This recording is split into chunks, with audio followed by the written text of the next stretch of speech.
En été, la nature vibre et bourdonne. Elle fourmille d'une multitude d'insectes. Abeilles, papillons et perce-oreilles s'en donnent à cœur joie.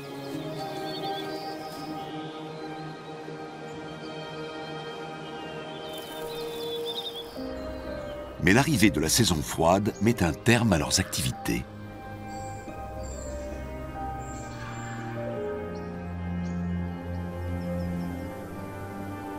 Certains animaux migrent alors vers le sud, ou se préparent à hiberner. D'autres devront gratter la neige pour pouvoir se nourrir. Mais où sont passés les insectes ?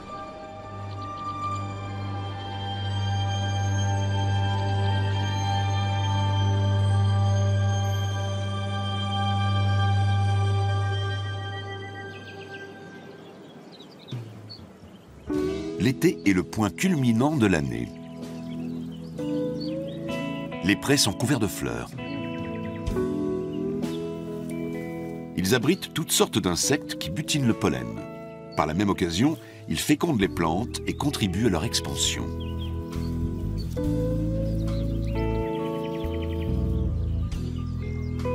La fin de l'été est la période de maturité, la saison des récoltes.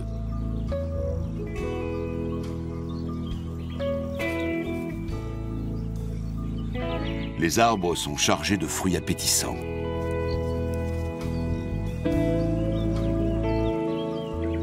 Les vergers abritent toutes sortes d'insectes.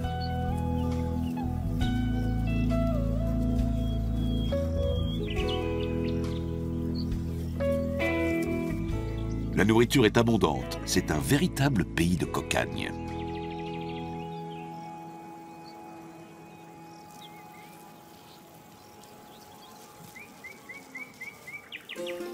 Les fruits tombés à terre attirent, entre autres, les frelons. Ces prédateurs carnivores ne dédaignent pas la chair des pommes.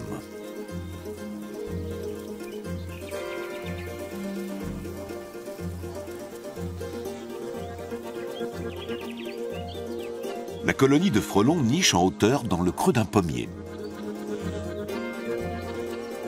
Quand il fait chaud, une sentinelle bat des ailes pour aérer l'intérieur du nid.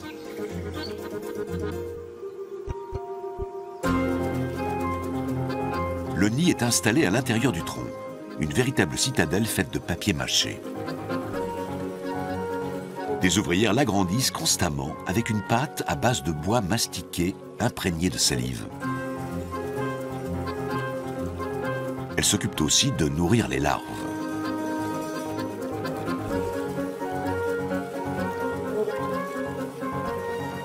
Elles assistent la reine, sensiblement plus grosse, chargée de pondre les œufs. Un par alvéole. À la fin de la saison estivale, le nid abrite jusqu'à 700 ouvrières. C'est l'effectif maximum que peut atteindre une colonie de frelons.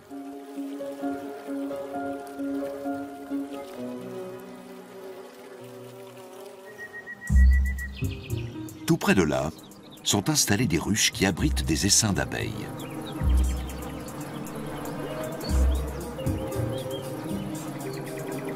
Les ouvrières qui rentrent au nid ramènent du nectar et du pollen.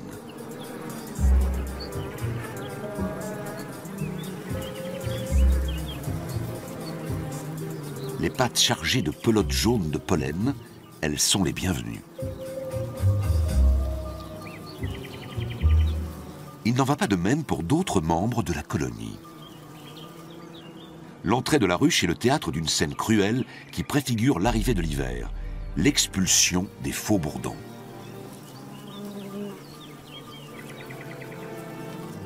Les abeilles mâles, ou faux-bourdons, se voient désormais refuser l'accès à la ruche. Ils ont fini de remplir leur fonction naturelle, qui est de féconder les reines. Les mâles, qui étaient nourris tant qu'ils avaient un rôle à jouer, sont devenus des bouches inutiles. Ils sont condamnés à mourir de faim au pied de la ruche.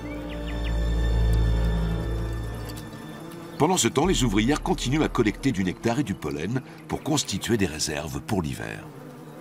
Le pollen, riche en protéines, est entreposé dans des alvéoles spéciales. Le nectar est stocké à part. Il servira à fabriquer le miel.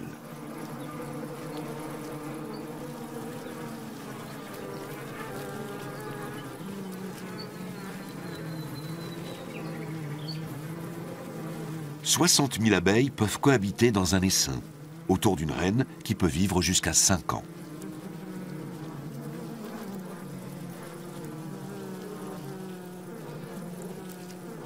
En été, une ouvrière meurt au bout de 6 semaines. Celle que nous voyons ici s'occupe d'une larve qui aura une longévité bien supérieure, car elle deviendra une abeille d'hiver, capable de vivre plus de 6 mois.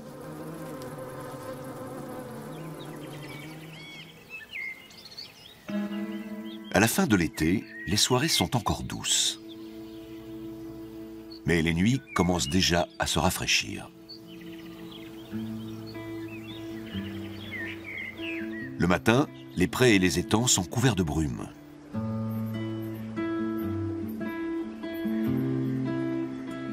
De la rosée se dépose sur les feuilles et les fleurs, mais aussi sur les ailes des libellules. Comme tous les insectes, ce sont des animaux à sang froid. La température de leur corps varie en fonction de leur environnement. À cette heure, les libellules sont encore engourdies par la fraîcheur de la nuit. Elles doivent faire le plein de soleil avant d'aborder la journée.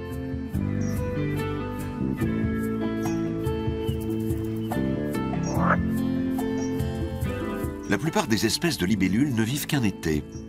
Elles meurent dès qu'arrive la saison froide. Leurs larves, en revanche, survivent dans l'eau, parfois plusieurs hivers de suite. On distingue déjà les ailes en formation.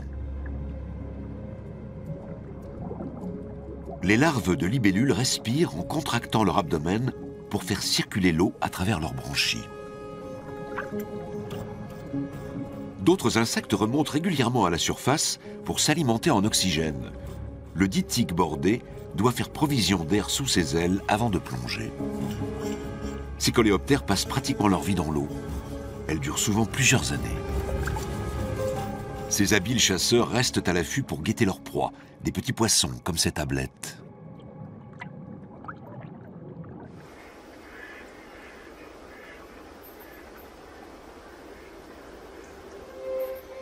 En forêt aussi, la fin de l'été est le temps de la plénitude. Les champignons pointent leurs chapeaux afin de pouvoir répandre des spores et assurer l'expansion de l'espèce.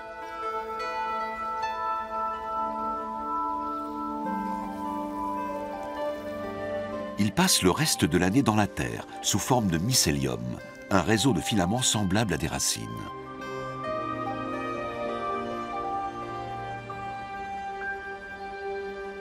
Dans les profondeurs du sol, on trouve également d'étranges créatures. Ce sont les larves d'un insecte imposant. À ce stade, elles n'ont rien de commun avec la forme future que prendra l'animal.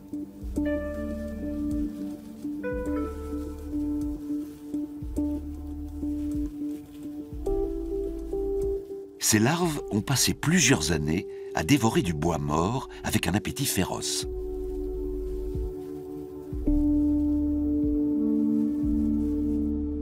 L'heure est venue de se transformer.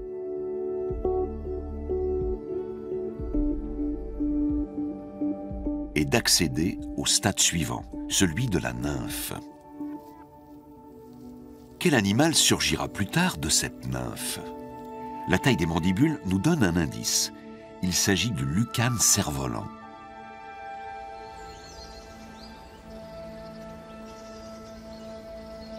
À mesure que l'automne approche, les feuilles changent de couleur. Les glands mûrissent. Les geais les ramassent et les cachent pour se constituer des réserves. Le loir gris, lui, se rue sur les graines de hêtre, riches en lipides, en prévision de l'hibernation.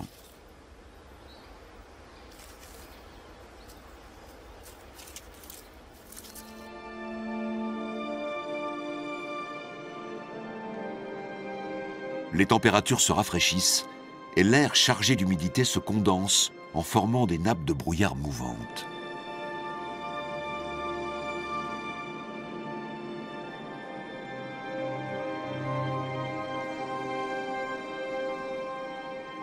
Dans les prés, les colchiques déploient leur corolle.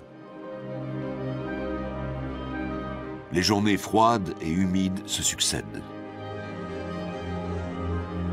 Mais les frelons sont encore actifs. Ils rétrécissent l'entrée du nid pour garder la chaleur. Mais de toute façon, la colonie est vouée à disparaître car les frelons se nourrissent tout l'été de protéines animales et ne font pas de réserve comme les abeilles. À l'intérieur du nid, les ouvrières qui s'activent sont déjà moins nombreuses. Certaines se livrent d'ailleurs à une étrange occupation. Elles tirent des larves vivantes hors des alvéoles et les expulsent du nid.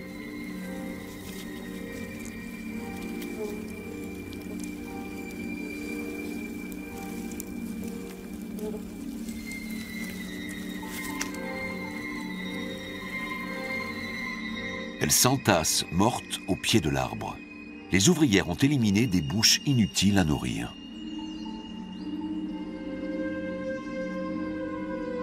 Pour l'heure, la colonie de frelons n'a pas besoin de nouvelles ouvrières.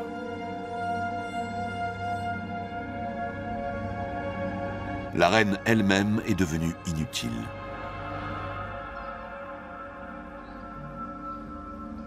Épuisée, elle a abandonné le nid et s'est laissée mourir.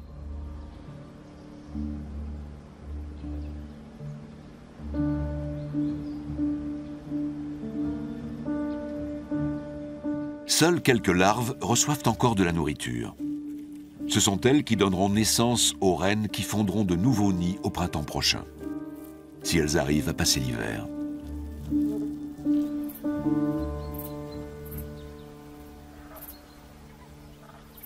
Les coccinelles aussi prennent leur disposition à l'approche de la saison froide.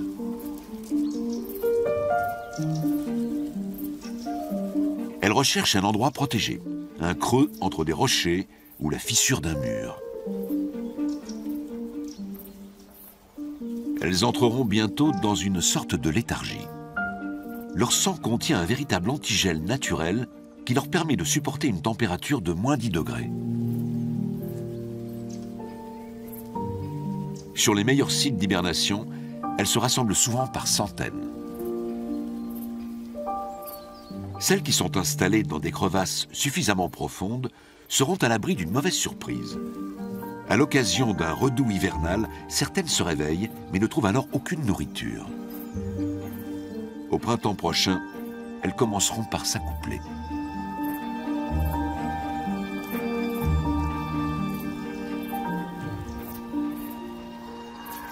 Mais pour l'heure, l'automne s'installe. Les grues et bien d'autres oiseaux entament leur migration vers le sud, où la nourriture est plus abondante. Une dernière plante entre en floraison, c'est le lierre.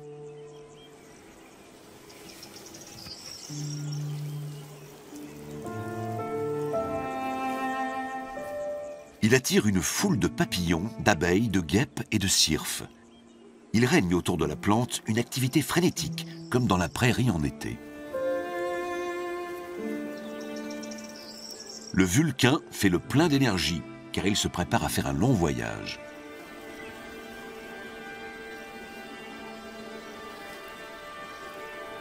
Tout comme les oiseaux migrateurs, il part vers le sud.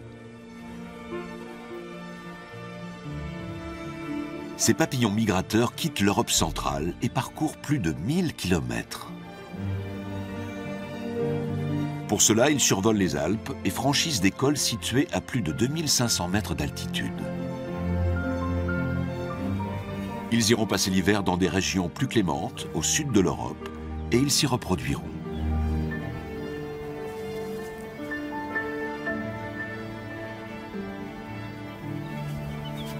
Les marmottes, elles, se réfugient au fond de leur terrier, dans des chambres tapissées d'herbes sèches, où elles passeront plusieurs mois dans un profond sommeil.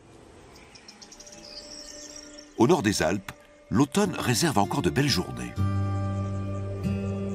Les vignobles se teintent de couleurs éclatantes.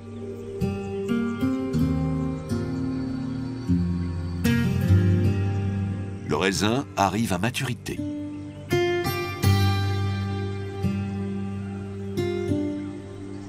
Ces grappes attirent les derniers frelons de la colonie. Le jus un peu fermenté procure une dernière ivresse à ces ouvrières qui vont bientôt mourir.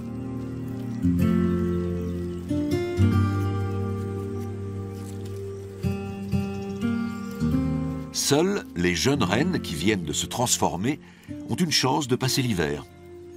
Elles se mettent à l'abri dans un endroit protégé ou s'enterrent dans le sol. D'autres insectes les y ont précédés. Ces œufs, enterrés dans une cavité souterraine, ressemblent à de minuscules raisins.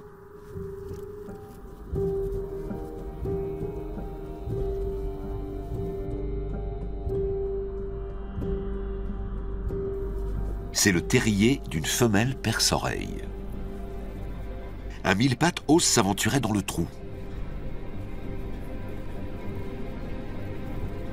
La mère perce-oreille montre ses pinces pour chasser l'intrus.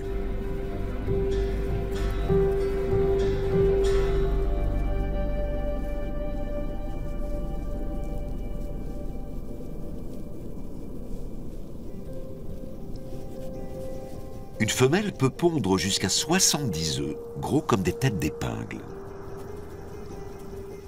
Elle passe son temps à les nettoyer. Tout l'hiver, elle prendra soin des œufs, puis des larves, ce qui est un comportement très inhabituel chez les insectes.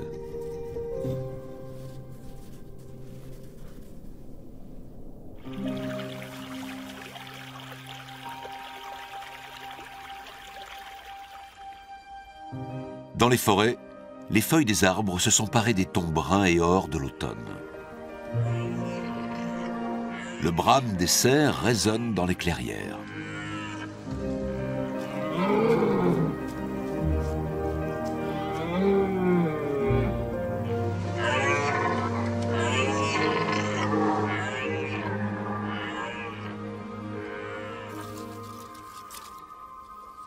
Sous un épais manteau de feuilles, enfoui dans la terre, un lucane cerf-volant a émergé de la nymphe et accédé à l'état adulte. Afin d'économiser son énergie, il reste couché sur le dos, sans bouger, à quelques 30 cm de profondeur. Il restera tout l'hiver dans le sol, à l'abri du gel.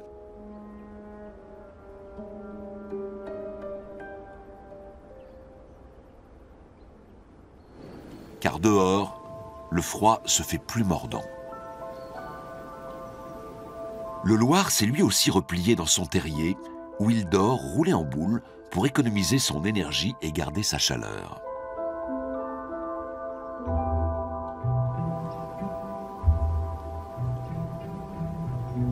Lorsqu'il gèle, la brume se cristallise en givre. La plupart des insectes ont disparu.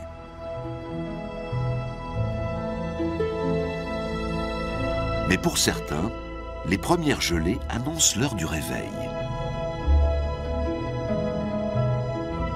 Dès que la température descend en dessous de zéro, l'hibernie défeuillante sort de sa cachette.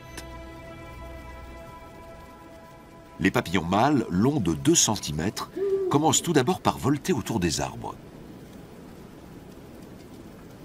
Ensuite, les femelles grimpent le long des troncs.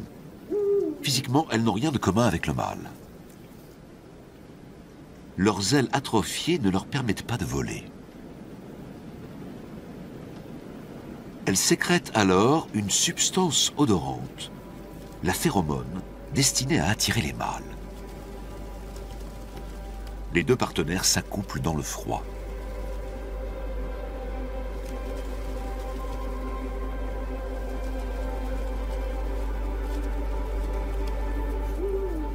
Peu de temps après, les femelles déposent des œufs dans des fissures d'écorce. Mâles et femelles meurent après leur union, avant même de s'être alimentés. Ils n'opèrent leur dernière mue que pour féconder et pondre des œufs.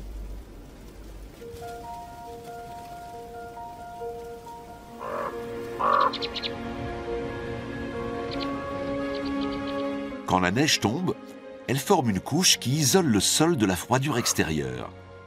Il fait en général un peu plus chaud dans la terre.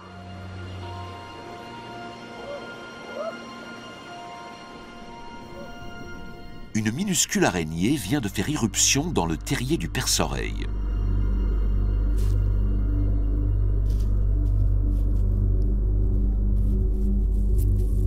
Elle est à peine plus grosse que ses œufs.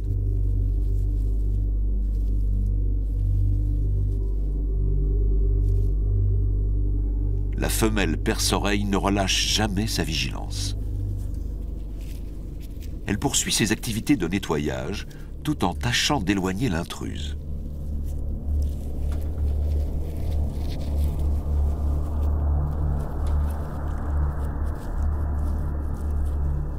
Mais l'araignée s'obstine à rester près des œufs.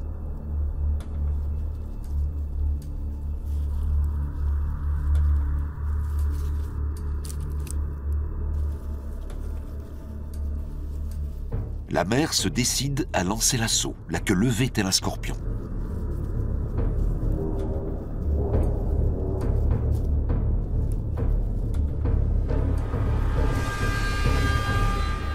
L'araignée s'est mise en danger de mort.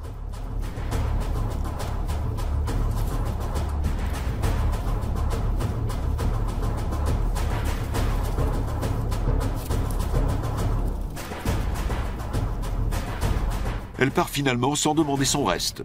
Les œufs n'ont subi aucun dommage.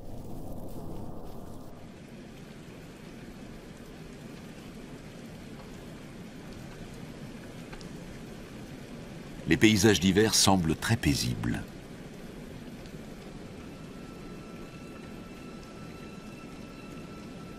Pour pallier le froid et supporter cette période difficile, de nombreux mammifères se sont couverts d'un épais pelage.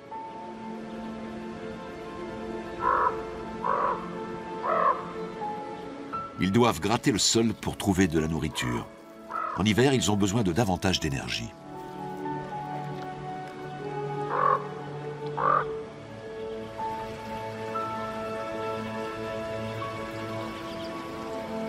Le froid se fait de plus en plus vif. Et même les ruisseaux commencent à geler.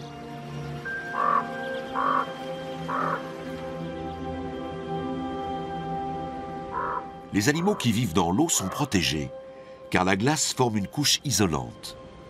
Au fond de la rivière, le thermomètre affiche encore 4 degrés. Les larves de libellules se sont mises à l'abri. Elles ne mangeront pas durant tout l'hiver, car à basse température, leur métabolisme fonctionne au ralenti.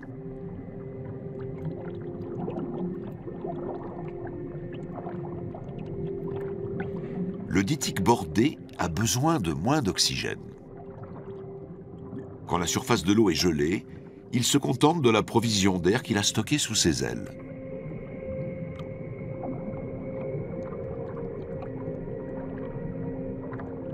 En général, il passe l'hiver posé sur le fond, sans bouger. Quelque part sous la neige qui recouvre le verger, enfouie dans la terre, les futures reines frelons hibernent.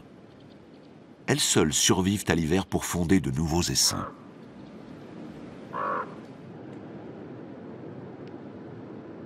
Tout près de là, à l'intérieur de la ruche, on entend vrombir l'essaim. Plus il fait froid, plus elles se font bruyantes.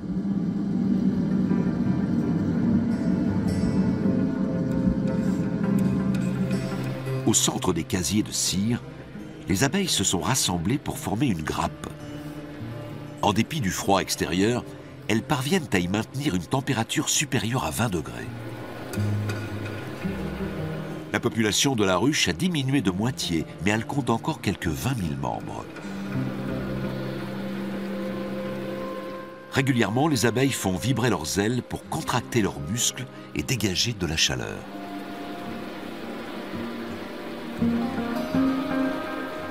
Mais c'est à l'intérieur de la grappe qu'il fait le plus chaud. C'est pourquoi les abeilles opèrent une rotation régulière.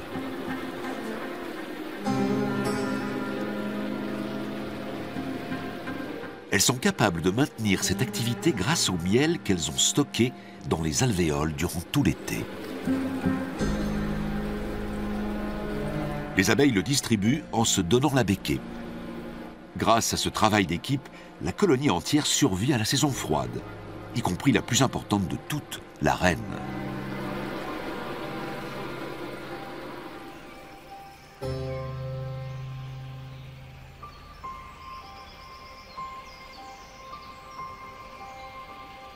Puis, enfin, le gel dessert son étau. La neige commence à fondre.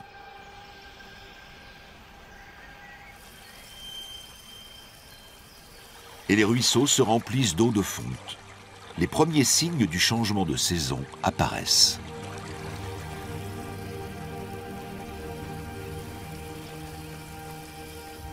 Sous la terre aussi, il se passe des choses. Des points bruns sont apparus sur les œufs du perce-oreille.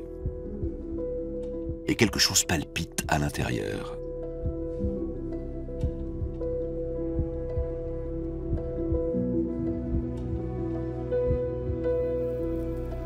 L'enveloppe éclate et un jeune sort de l'œuf avec difficulté.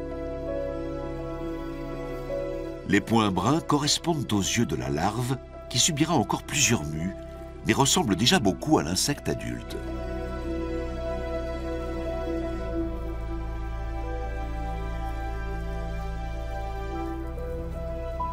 À ce stade, les petits sont complètement translucides. Ce n'est qu'au fil des métamorphoses qu'ils prendront la même couleur que leur mère.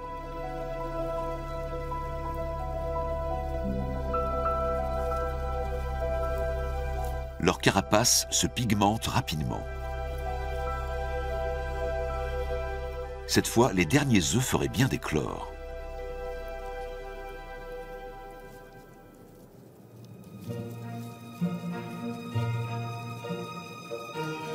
Non, les larves ne jouent pas au ballon. Elles cherchent à percer l'enveloppe extérieure de cet œuf.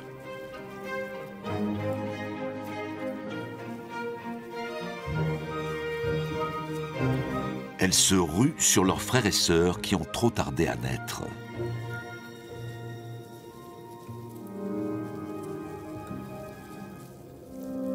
C'est la faim qui les pousse à agir ainsi.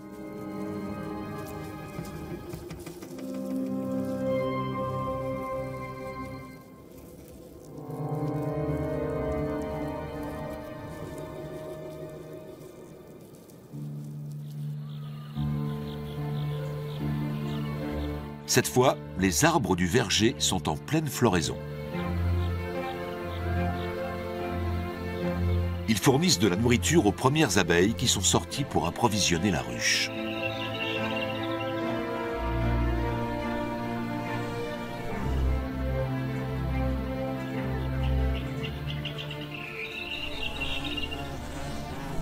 À leur retour, un triste spectacle les attend.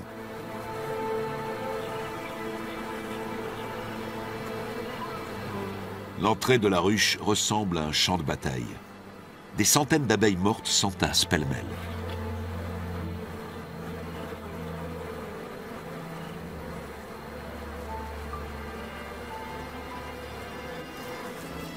Ce sont les occupantes qui n'ont pas survécu à l'hiver. Il s'agit maintenant de les évacuer.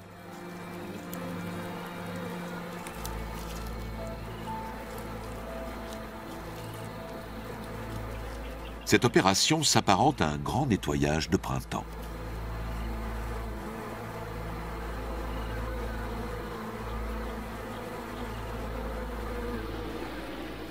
À l'intérieur, l'essaim s'active en prévision de l'été. La reine est déjà à pied d'œuvre. Sa fonction consiste à pondre des œufs, jusqu'à 2000 par jour et jusqu'à 200 000 par an.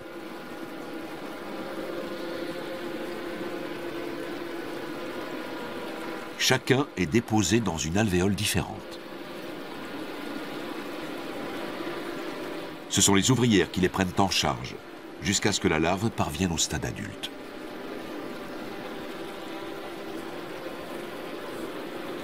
Elle commence déjà à sortir. Une nouvelle abeille de printemps émerge de son alvéole. Elle doit elle-même déchirer l'opercule de cire.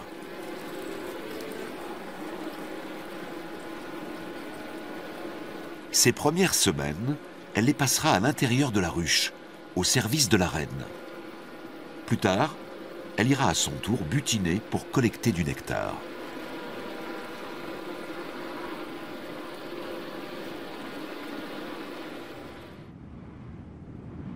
Dehors, l'hiver semble tout à coup revenu et les abeilles ont cessé de sortir. Est-ce un simple caprice de la météo?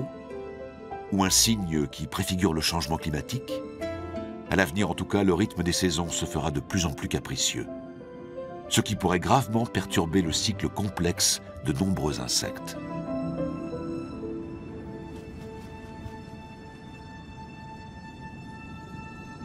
Dans son terrier, la femelle perce-oreille se consacre toujours à sa progéniture. Si tout se passe bien, elle pourra pondre une deuxième fois pendant l'été. Mais à la présumée de ses forces, elle meurt d'épuisement avant même l'arrivée du printemps. Sans attendre, les jeunes se jettent sur leur mère. Jouant de leurs pinces pour fendre la carapace, ils la dévorent sur le champ.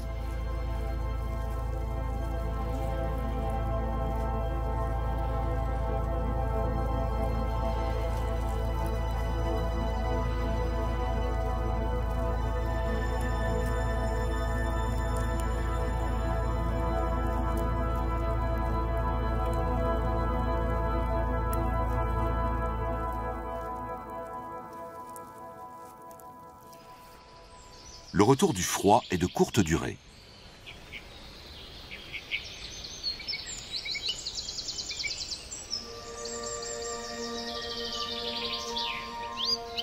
Les jours rallongent.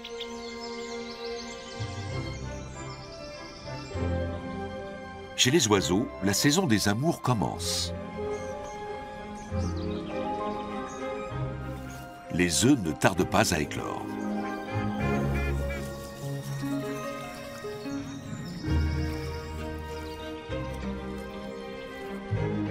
Au printemps, la nature se réveille.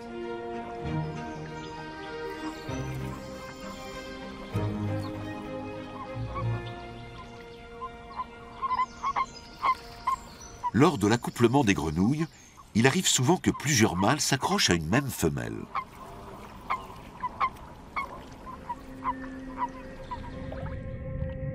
La ponte des amphibiens forme un collier gélatineux qui peut atteindre 2 mètres. Les œufs donneront naissance à des têtards, les futures proies des insectes aquatiques qui sortent de la léthargie hivernale, tel le dytique bordé. Maintenant que l'eau s'est réchauffée, il recommence à chasser.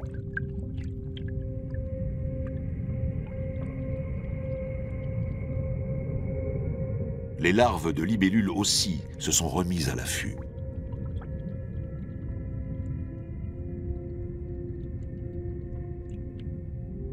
Lorsqu'elle déplie la partie inférieure de sa mâchoire, le têtard n'a aucune chance de lui échapper.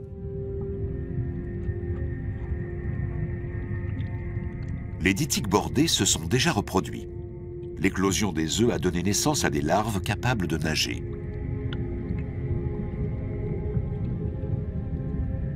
Leur bouche armée de mandibules acérées sera fatale à un grand nombre de têtards.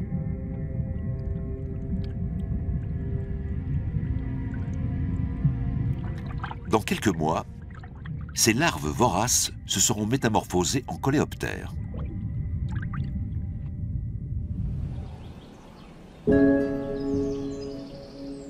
Cette fois, l'air se fait plus doux. Au bord de l'étang, les larves de libellules sont sorties de l'eau pour grimper dans les roseaux. Elles déchirent déjà l'enveloppe nymphale pour atteindre le stade adulte. Elles ne tarderont pas à s'envoler et à s'accoupler.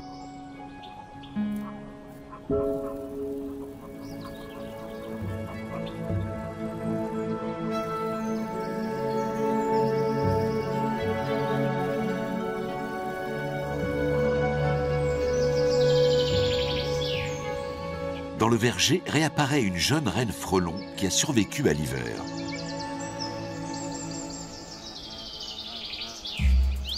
Elle s'apprête à fonder une nouvelle colonie au creux d'un arbre.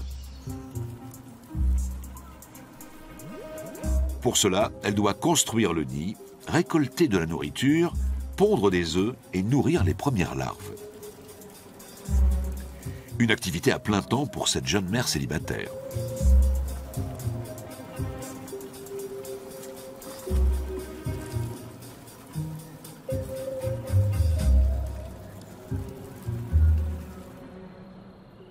Un véritable tour de force. 14 jours après avoir pondu le premier œuf, elle reçoit enfin de l'aide. En rentrant au nid, elle découvre qu'une première ouvrière est sortie de son alvéole et commence à s'occuper des larves.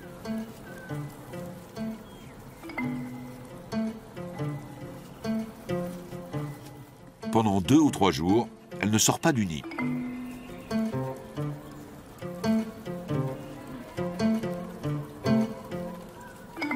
Elle assiste sa mère dans les tâches domestiques. La reine se charge encore seule d'approvisionner sa progéniture.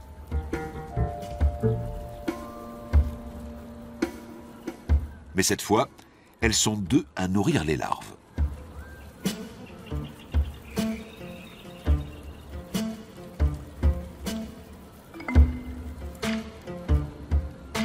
Quelques jours plus tard, une nouvelle ouvrière apparaît.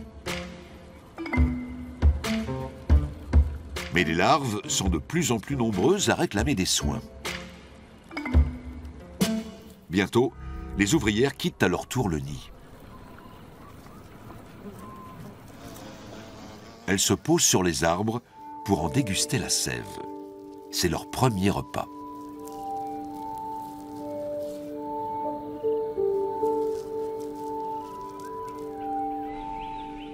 La forêt aussi est en pleine régénération.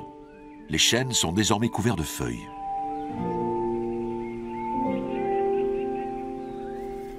Les chenilles de l'hibernie sont également sorties de l'œuf. Elles sont insatiables et dévorent un nombre considérable de feuilles avant de former une chrysalide.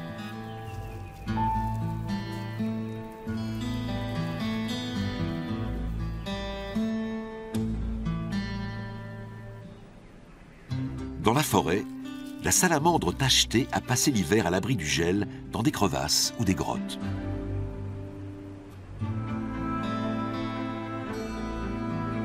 Le loir gris est lui aussi sorti d'hibernation. D'autres insectes opèrent leur dernière mue, tel le lucane cerf-volant qui sort de terre, en proie à une excitation toute printanière. Car il a capté les stimuli olfactifs sécrétés par les femelles. Mais il n'est pas le seul. Dès que 2 mâles se rencontrent, c'est l'affrontement.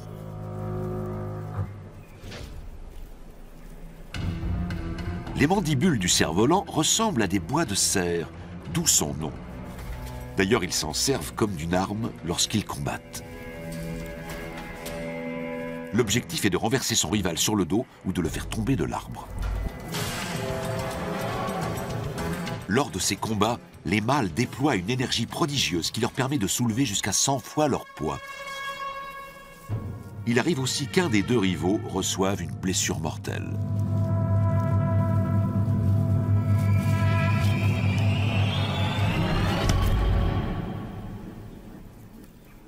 Celui-ci survivra à sa chute. Le vainqueur, lui, passe immédiatement à l'action.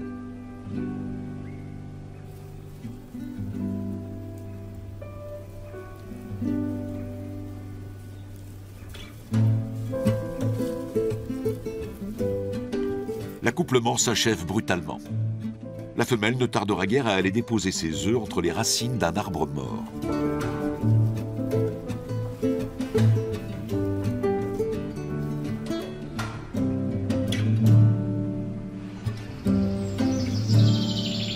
Dans le verger, le nid de frelons continue à se développer.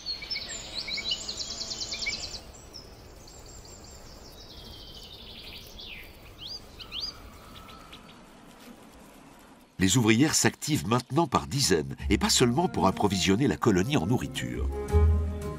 Elles partent aussi chercher du bois mort qu'elles déchirent avec leurs pinces acérées. Elles le malaxent et l'enrobent de salive pour fabriquer le matériau qui leur sert à construire le nouveau nid.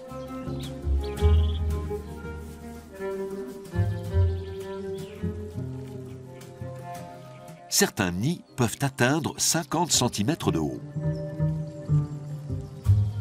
Elles ne cessent d'ajouter de nouveaux étages.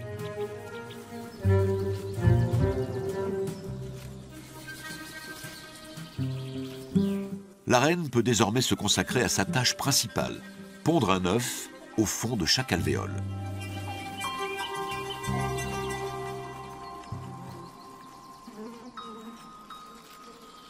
La communauté des ouvrières l'alimente et veille à ce qu'elle puisse assurer sa fonction.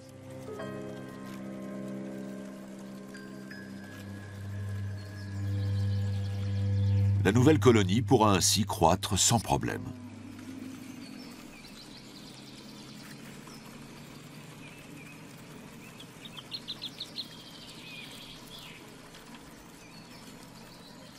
Une colonie qui ne vivra qu'un été.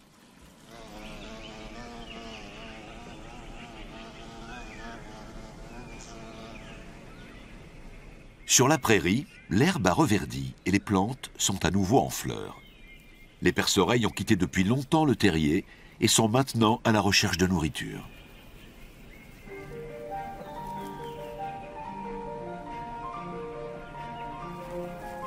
Les coccinelles se promènent.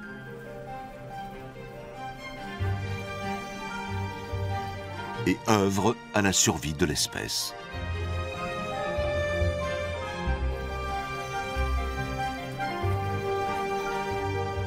Les vulcains sont également de retour. En réalité, ce ne sont pas ceux qui ont migré à l'automne. Ils appartiennent à la génération suivante, sortis de chrysalide en Europe du Sud et revenus ici pour la saison chaude. La nature vibre et bourdonne de toutes parts. Elle fourmille d'insectes. C'est l'été.